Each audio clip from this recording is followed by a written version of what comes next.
Hello प्रिय छात्रों, एक क्लब क्लासेस मानसी में आपका स्वागत है। मैं आपका अपना अनुज सर। आज हम लोग मैथ में वर्ग दशम के मैथ में 12.3 अध्याय के कुछ महत्वपूर्ण प्रश्नों के बारे में जानने का प्रयास करेंगे। आइए चलते हैं, जानते हैं इसके बारे में। जैसा कि पहला प्रश्न है, आप लोगों ने पहला प्रश्न के बारे में पढ़ा होगा कि एक छायांकित भाग का क्षेत्रफल ज्ञात कीजिए। यदि पी क्यू बराबर 24 सेंटीमीटर, पी आर बराबर 7 सेंटीमीटर तथा ओ केंद्र का वृत्त है। जैसे आकृति में देख रहे हैं, यहाँ पर आर क्यू जो है केंद्र से होकर जाती हुई एक रेखा है, और ये जो देख रहे हैं पी आर, ये आधार का कार्य कर रहा है, और ये पी क्यू देख रहे हैं ये लंब का कार्य कर रहा है। अर्थात ये समकोण त्रिभुज बन रहा है। क्या बन रहा है यहाँ पर? देखिए पी क्यू आर एक समकोण त्रिभुज है, और पी क्यू जो क्यू आर को देख रहे हैं ये कर्ण का काम कर रहा है। ये क्या कर रहा है? कर्ण का काम। और पी क्यू जो है यहाँ पर लंब का काम, और पी आर जो है यहाँ पर क्या कर रहा है? आधार का काम। आकृति में समकोण त्रिभुज पी क्यू आर में आप लोग जानते हैं कि समकोण त्रिभुज में कर्ण का मान निकालना हो तो रूट अंडर लंब का स्क्वायर जो आधार का स्क्वायर लेते हैं। इसमें कि लंब का मान दिया हुआ है 24 और आधार का मान दिया है 7। इसका स्क्वायर किया 576, इसका स्क्वायर किए 49 और जोड़ के 625। 625 का वर्गमूल कितना हो गया? 25। और ये जो 25 निकला क्या है? क्यू आर है। क्या ये? क्यू आर है। और क्यू आर से वो क्यू आर क्या है? यहाँ पे व्यास का काम कर रहा है। क्या कर रहा है? व्यास का काम। और यदि हम व्यास निकाल लेते हैं तो इस त्रिभुज में छायांकित भाग का क्षेत्रफल निकालना हमको आसान हो जाएगा, क्योंकि व्यास से हम त्रिज्या निकाल लेंगे। जैसे यहाँ निकाला गया है, व्यास का मान निकल गया, क्यू आर व्यास है, व्यास का मान 25 है, और त्रिज्या और क्या था? व्यास बटा 2 यानी 25/2। अब त्रिज्या निकल गया, हमको निकालना है छायांकित भाग। क्या निकालना है? छायांकित भाग। छायांकित भाग को निकालने के लिए अर्धवृत्त की त्रिज्या में, अर्धवृत्त की त्रिज्या में से त्रिभुज पी क्यू आर का क्षेत्रफल को घटा देंगे। इस अर्धवृत्त के क्षेत्रफल में से त्रिभुज पी क्यू आर क्या करेंगे? घटा देंगे। तो शेष भाग क्या बच जाएगा इसमें? छायांकित। जैसा कि आप यहाँ देखिए लिखा भी गया है, छायांकित भाग का क्षेत्रफल बराबर अर्धवृत्त का क्षेत्रफल। अर्धवृत्त ये देख रहे हैं, ये है अर्धवृत्त। अर्धवृत्त का क्षेत्रफल माइनस त्रिभुज पी क्यू आर, त्रिभुज पी क्यू आर ये क्षेत्रफल माइनस कर रहे हैं, क्योंकि जब इसको माइनस करेंगे तो छायांकित भाग मेरा क्या होगा? बच जाएगा। ऐसे समझ, और इसको समझना आसान हो जाएगा। अर्धवृत्त का क्षेत्रफल आप लोग जान रहे होंगे, पाई आर स्क्वायर बटा 2 होता है, माइनस त्रिभुज का क्षेत्रफल होता है 1/2 पी क्यू गुना पी आर गुना पी क्यू। पी आर यहाँ पे क्यू 1/2 आधार गुना ऊंचाई। आधार क्या है यहाँ पर? पी आर है, और ऊंचाई क्या है यहाँ पर? है पी क्यू है, इसीलिए पी आर गुना पी क्यू लिए हैं। ये जो देख रहे हैं दो नीचे में लिया गया है, इसको 1/2 कर लिए। क्या कर लिए? 1/2। पाई का मान 22/7 गुना त्रिज्या कितना दिया? 25/2। यहाँ जो हम निकाले हुए त्रिज्या, यहाँ स्क्वायर है, इसीलिए इसमें क्या लेंगे? स्क्वायर। ये माइनस का माइनस 1/2। पी आर का मान कितना दिया हुआ है इसमें? पी आर का मान देखिए 7 दिया हुआ है, और पी क्यू का मान दिया हुआ है 24। कितना दिया हुआ है? 24। 2 से 24 क्या कटेगा? 2 से 24 12 बरसते 84।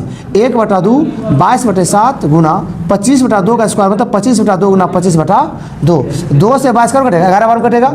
25 गुना 25 गुना 11 6875 बटा 7 दूनी 14 14 दूनी 28 माइनस 84 बटे में क्या है? 1। इसका जब भिन्न का घटा करेंगे तो आएगा 45 27/28। ये है मेरा छायांकित भाग।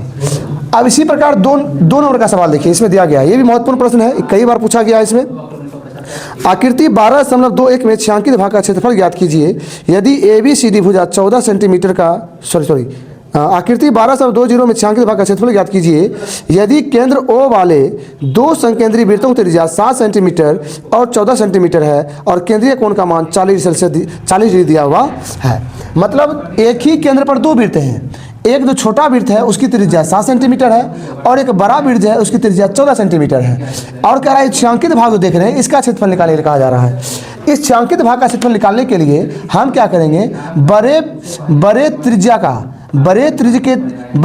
द्वारा बने गए त्रिज्यखंड, बड़े त्रिज्या द्वारा बने गए त्रिज्यखंड के क्षेत्रफल में से छोटे त्रिज्या द्वारा बने गए त्रिज्यखंड क्षेत्रफल क्या करेंगे?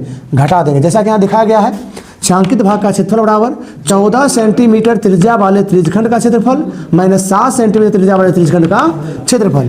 त्रिज्यखंड का क्षेत्रफल आप लोग को पता होगा, θ/360 गुना पाई स्क्वायर होता है, इसलिए यहाँ पर बड़ी त्रिज्या को, इसलिए यहाँ पर बड़ी त्रिज्या को 14 माना गया है, क्योंकि इस त्रिज्या का मान अधिक है, और छोटी त्रिज्या को स्मॉल 7 माना गया है। छोटी त्रिज्या बराबर 7 सेंटीमीटर, छोटी त्रिज्या इसलिए 7 माने हैं। अब यहाँ पर आप देख रहे होंगे θ/360 गुना पाई कैपिटल आर स्क्वायर, क्योंकि बड़ी त्रिज्या है, ये बड़ी त्रिज्या है, बड़ी त्रिज्यखंड बन रहा है यहाँ से करके। इसे बड़का त्रिज्यखंड में से छोटका त्रिज्यखंड क्या करेंगे? बोला घटा देंगे। तो इसलिए बड़ी कैपिटल आर यहाँ लेंगे, माइनस θ/360 गुना पाई आर स्क्वायर। यहाँ पर छोटी त्रिज्या वाला ले, छोटका त्रिज्या, इसलिए स्मॉल आर लेंगे। अब बात रहा है कॉमन लेने की, θ/360 यहाँ भी है, θ/360 यहाँ भी है, दोनों में पाई है, इसीलिए थीटा बटे 360 गुना पाई क्या करेंगे, कॉमन ले लेंगे। जैसा कि देख रहे हैं कॉमन लिया गया है, तो यहाँ बच जाएगा आर स्क्वायर माइनस यहाँ बच जाएगा आर स्क्वायर। थीटा का मान यहाँ केंद्रीय कोण का मान दिया हुआ है 40 डिग्री, थीटा का मान रख दिए 40 बटा 360 गुना पाई का मान 22/7 ब्रैकेट चालू। कैपिटल आर का मान दिया हुआ है 14, तो यहाँ 14 स्क्वायर तो स्क्वायर माइनस का माइनस, स्मॉल आर का मान 7 स्क्वायर का स्क्वायर। 40 से 360 9 बार में कट गया, यहाँ बचा है 22, यहाँ बचा है 1 गुना 22 22 और 9 सती 63, 14 का स्क्वायर 196 माइनस 7 49, घटाएंगे तो बचेगा 140। इसको जो 7 के पास काटेंगे, 7 दूनी 14 7 कम 7 7 9 63, 3 7 21 3 3 9, 22 गुना 7 154 बटा 3। ये हो गया आपका 2 नंबर का सवाल। और ये दोनों प्रश्न बहुत ही अति महत्वपूर्ण है, इसका प्रति अभ्यास करें, इसे बार बार देख करके आप लोग समझने का प्रयास करें और बनाने का प्रयास करें। बहुत आसान है, कोई भारी नहीं है, इसे बनाना बहुत आसान है, बल्कि विगत वर्षों में भी कई बार पूछा गया है, आने वाले सालों में कई बार पूछा जाएगा। ये आपके आने वाले एग्जाम में भी इसकी संभावना प्रबल है। अन्य सवाल इसमें और भी हैं जो महत्वपूर्ण है, जैसा कि आप देख सकते हैं अभी 2 नंबर मैंने बताया। इसी प्रश्न का जो सवाल है आपका 7 नंबर का सवाल अति महत्वपूर्ण है, 11 नंबर का सवाल अति महत्वपूर्ण है, 10 नंबर का सवाल अति महत्वपूर्ण है, इसमें दिया गया है, और 14 नंबर का सवाल अति महत्वपूर्ण है। इन सभी सवालों का आप अध्ययन करें और अच्छी सफलता पाएं। धन्यवाद।